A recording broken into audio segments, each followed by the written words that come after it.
Ahora trataremos sobre Immanuel Kant o el derecho como expresión de la voluntad general. Claro, siguiendo las teorías de Carl Friedrich.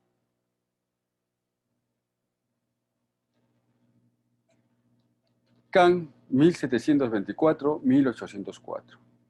El pensamiento jurídico de Kant es de trascendental importancia para la evolución del derecho.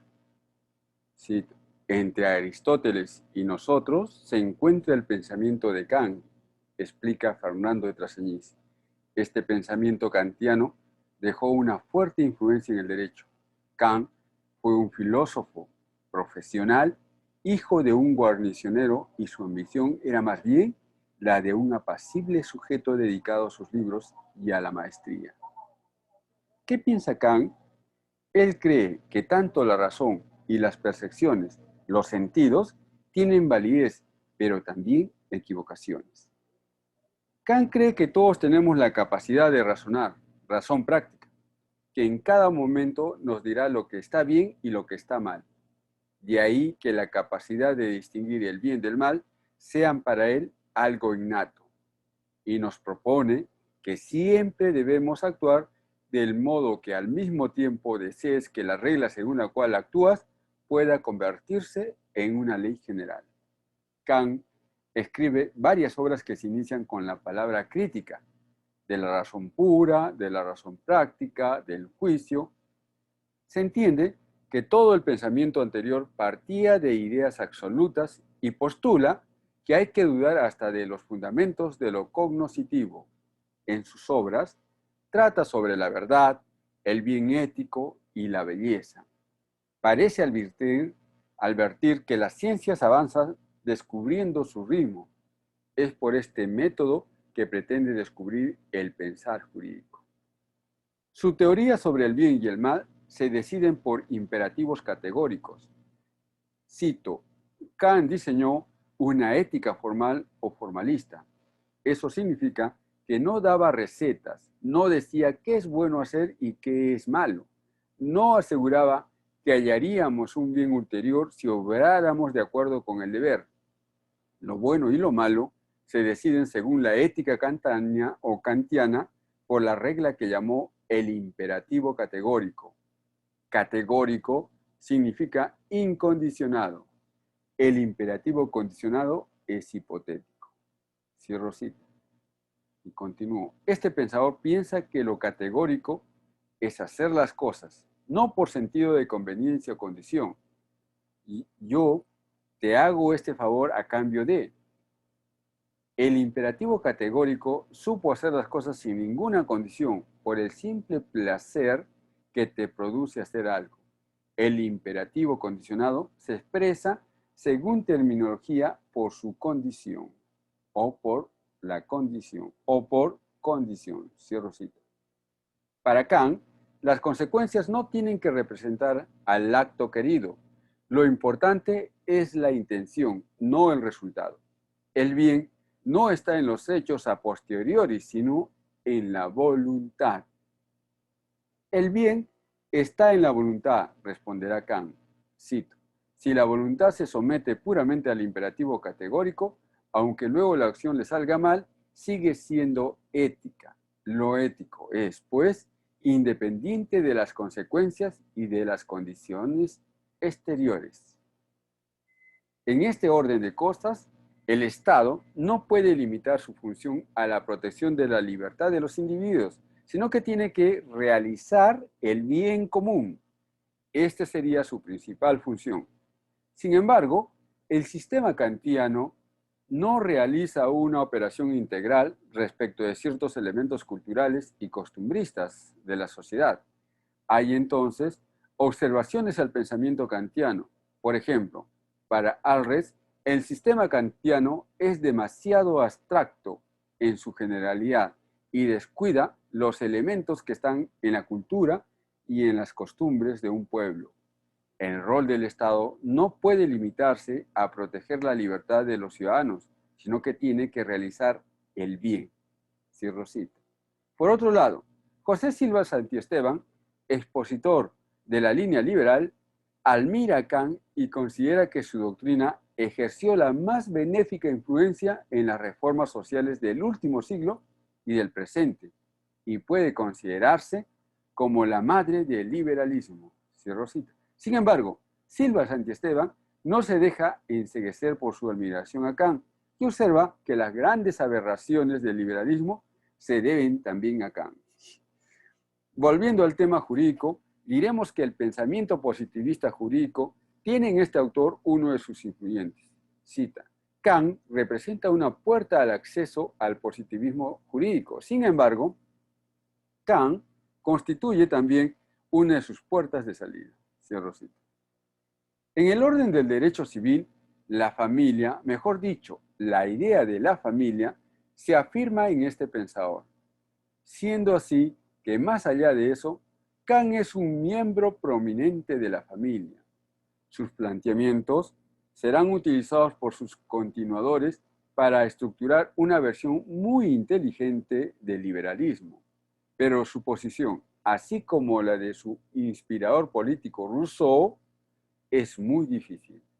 Aun cuando Kant y Rousseau son miembros de la familia, ponen en cuestión todos los valores familiares. Sus fundamentaciones muchas veces parecen dudas antes que defensas de la filosofía liberal. Cierro cita. Kant cree que el proceso mental más idóneo para avanzar, progresar, es el estudio crítico de nuestras facultades cognitivas, descubrir el pensar jurídico. Cito: hay que descubrir el pensar jurídico en cuanto diferente de otros modos de pensar o de conocer, y en particular en cuanto diferente de la moral. Además, Kant cree que el derecho es una ciencia del deber ser. Una de sus máximas centrales que convienen a la dirección jurídica social y que a la vez revelan el pensar jurídico es que en Kant la siguiente: obra de modo que la razón de tu acción pueda ser erigida en ley universal. Cierro cita. Esto es un acto generalizante y abstracto. Alude a que cada persona debe ser tratado como un fin y no como un medio. Es decir, que somos nosotros mismos el fin. En el campo cognoscitivo, Kant se hace una pregunta. ¿Cómo se puede saber cómo es posible una historia a priori? Y responde: cuando el profeta hace y organiza él mismo los hechos que predice, luego da un ejemplo, después de decir esto, de cómo los judíos podían pronosticar la decadencia de su tiempo, de los políticos, y dice: nuestros políticos, dentro del radio de su influencia, hacen lo mismo, o sea, fabricar la historia a priori, y son igualmente felices en sus pronósticos.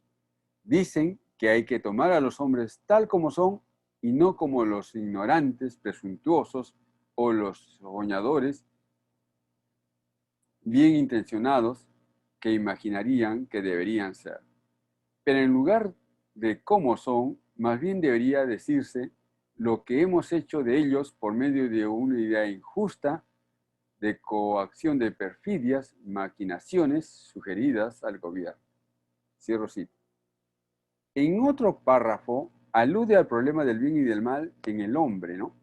No es algo que podemos predecir, dice, no es algo innato. El progreso no podemos predecirlo con certeza.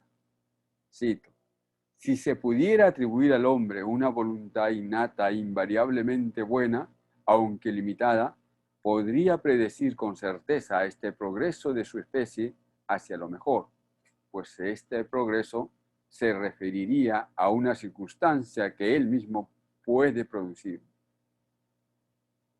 Pero existiendo la mezcla del bien y del mal en nuestras disposiciones en una medida que ignoramos, él mismo no sabe qué resultado puede guardar. Cierro cita. Kant hace una observación sobre el Estado y su evolución progresista y dice: también sería necesario que, de cuando en cuando, el Estado se retomase a sí mismo y, empleando la evolución en lugar de la revolución, progresara constantemente hacia lo mejor. Cierro cita. Por otro lado, Kant demostró la esencia de la ley de causalidad para todo pensar ordenado. Kant expresaba además su concepción del derecho de la siguiente manera. Cita. El derecho es el conjunto de condiciones bajo las cuales se puede armonizar el arbitrio de otro según una ley general de la libertad. Cierro cita. De esta forma, el campo de la ciencia jurídica se reduce al estudio de las leyes positivas. Parece llegar Kant a la conclusión de que el derecho es la norma positiva impuesta por la fuerza y desde afuera por los poderes públicos. Cierro cita. Desde otro enfoque, el subjetivo, Kant hace la observación de la existencia de un derecho ya existente, inherente al ser humano y de un derecho adquirido. Cito.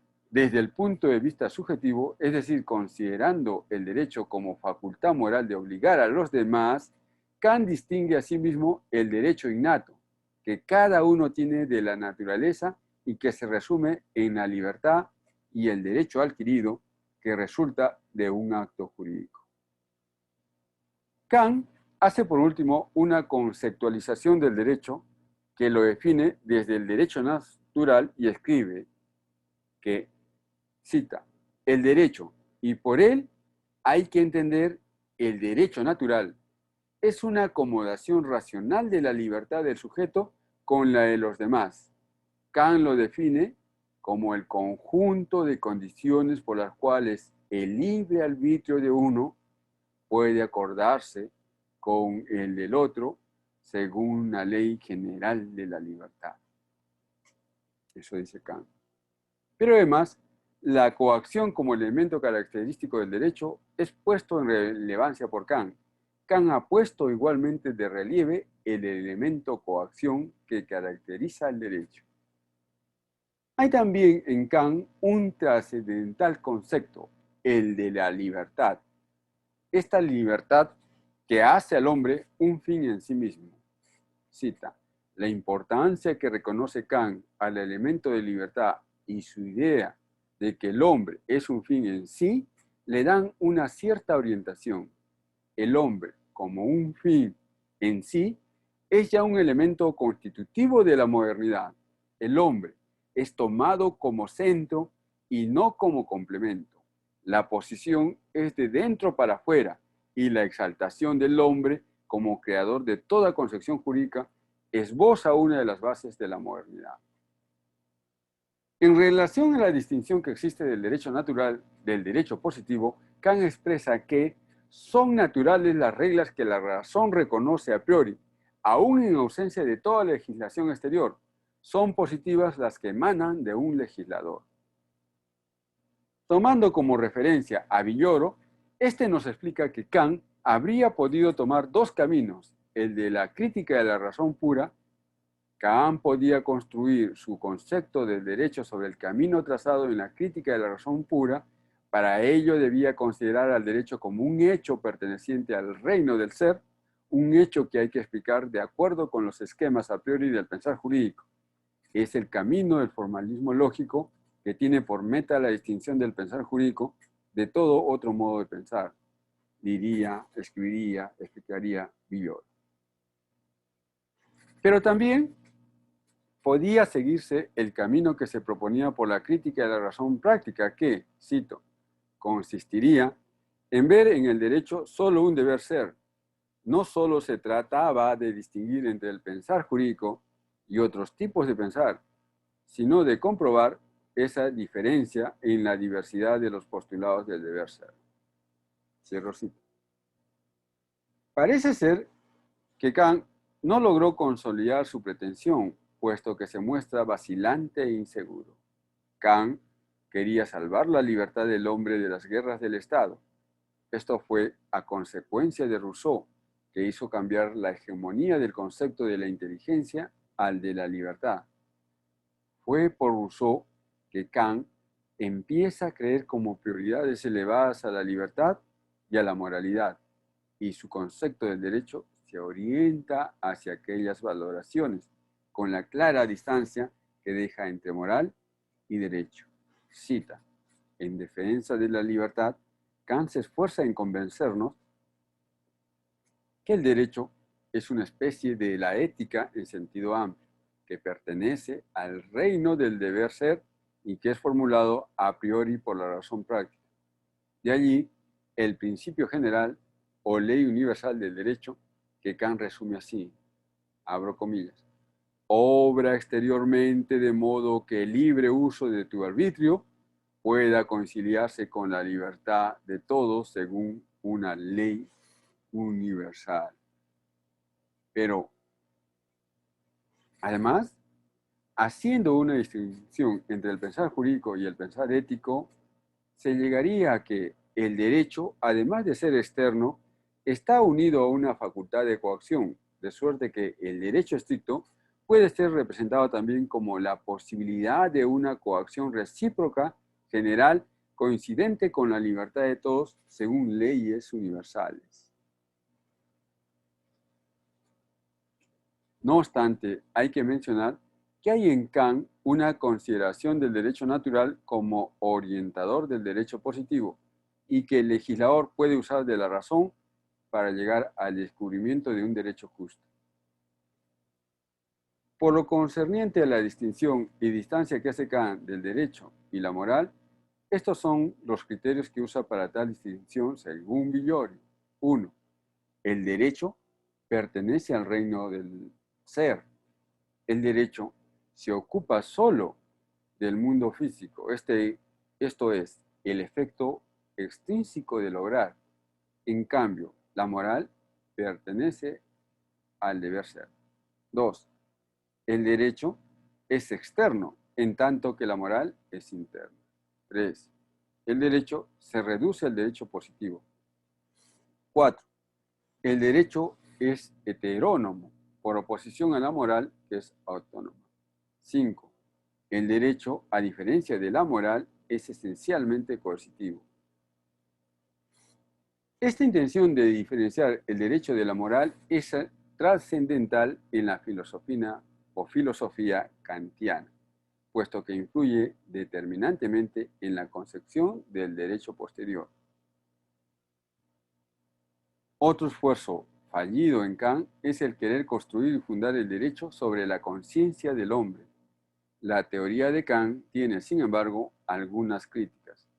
Cito: según Kant, el derecho se refiere solo al aspecto del obrar, esto es, debe considerar tan solo si una acción se ha cumplido o no, prescindiendo de los motivos que la han determinado. Esta concepción mecánica del derecho, que por otra parte no es una nueva, recuérdese la teoría de Thomasius, resulta insostenible, porque el derecho no prescinde totalmente de los motivos. Se puede observar que si Kant hubiese sido jurista, se habría dado cuenta de la importancia y del alcance del animus en todas las ramas del derecho y se habría abstenido de fundar la distinción entre moral y derecho sobre aquellas premisas. Si bien el derecho observa una cierta laxitud en cuanto a las motivaciones, esto no significa que deje de considerar en absoluto el elemento psíquico. No sería posible una valoración jurídica de acto alguno sin desembocar en cierto modo en los motivos. Cierro cita.